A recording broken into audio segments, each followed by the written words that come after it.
नमस्कार। आज हम बात करेंगे मध्य पूर्व में तेजी से बढ़ते हुए एक ऐसे संकट की जिसने सिर्फ 4 दिनों में दुनिया को एक बहुत बड़े युद्ध के मुहाने पर लाकर खड़ा कर दिया है। और दांव पर क्या लगा है ये समझने के लिए बस इतना काफी है। 4 दिन, 3 देश और एक ऐसा ग्लोबल संकट जो लगातार बड़ा होता जा रहा है। सिर्फ 96 घंटों के अंदर 3 देशों का टकराव पूरी दुनिया पर भारी पड़ रहा है।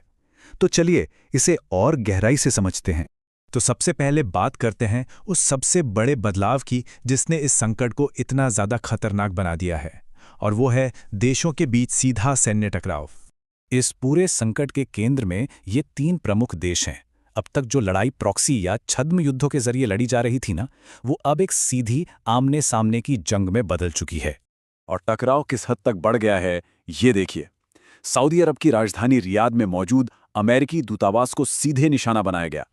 ये दिखाता है कि अब कोई भी ठिकाना सुरक्षित नहीं है और हमले सीधे अमेरिकी हितों पर हो रहे हैं।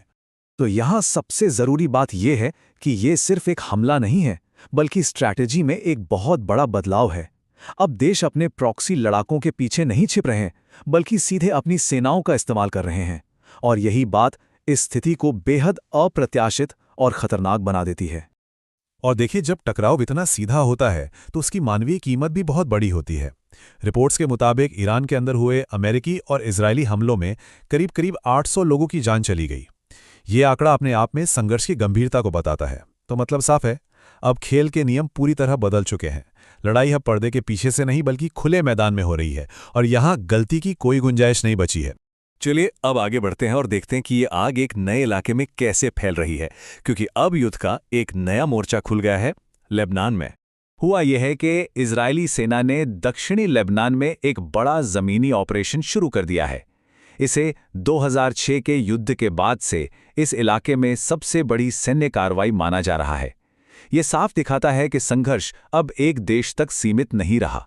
इजरायली सरकार का कहना है कि ये एक त्वरित और निर्णायक मिशन है, लेकिन ज़मीनी हकीकत अक्सर ऐसे बयानों से कहीं ज़्यादा पेचीदा होती है।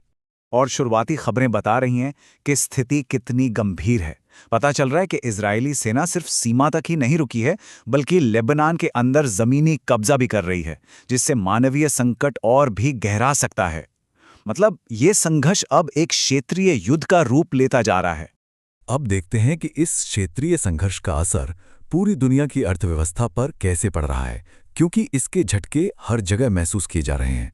इस संकट का आर्थिक असर समझने के लिए ये जानना जरूरी है कि स्ट्रेट ऑफ हॉर्मुज़, जहां से दुनिया का लगभग 20% तेल गुजरता है, अब बंद हो गया है। ये ग्लोबल एनर्जी सप्लाई के लिए एक बहुत बड़ा खतरा है। और इस रुकावट का असर फौरन देखने को मिल रहा है। इस अहम समुद्री रास्ते पर दर्जनों जहाज और उनके 1000 से ज्यादा क्रू मेंबर्स फंस गए हैं। ग्लोबल शिपिंग में इससे एक बड़ा संकट खड़ा हो गया है। इस आग की तपिश भारत तक भी पहुंच चुकी है। युद्ध की आशंका से भारतीय शेयर बाजारों में भारी गिरावट आई। सेंसेक्स और निफ्टी दोनों में 2.5% से ज्यादा की गिरावट देखी गई। अब जरा इसे आंकड़ों में देखिए। सिर्फ एक दिन की ट्रेडिंग में इन्वेस्टर्स के 11 लाख करोड़ रुपए डूब गए। जी हां, 11 लाख करोड़। यह दिखाता है कि मध्य पूर्व में जरा सी भी अस्थिरता होती है तो उसका असर दुनिया भर के इन्वेस्टर्स पर कितनी तेजी से पड़ता है। यहां से एक बात तो साफ हो जाती है कि आज की इस कनेक्टेड दुनिया में मध्य पूर्व की एक छोटी सी चिंगारी भी पूरी ग्लोबल इकोनॉमी में आग लगा सकती है। अब बात करते हैं आखिरी और सबसे चिंताजनक पहलू की, कि दुनिया इस संकट को रोकने में कैसे नाकाम हो रही है और दांव पर असल में लगा क्या है। जैसे जैसे लड़ाई तेज हो रही है, शांति से समाधान की उम्मीदें कम होती जा रही हैं। यूनाइटेड नेशंस में जो इमरजेंसी बैठकें हुईं, वो भी किसी युद्ध विराम समझौते पर पहुंचने में नाकाम रहीं। डिप्लोमेसी के लिए दरवाजे, आप कह सकते हैं, तेजी से बंद हो रहे हैं। तो कुल मिला के स्थिति ये है, देश एक दूसरे पर सीधे हमले कर रहे हैं, युद्ध नए इलाकों में फैल रहा है, दुनिया की एनर्जी सप्लाई खतरे में है, डिप्लोमेसी फेल हो रही है और फाइनेंशियल मार्केट्स बुरी तरह हिल गए हैं। ये हर लिहाज से एक परफेक्ट स्टॉर्म जैसी सिचुएशन है।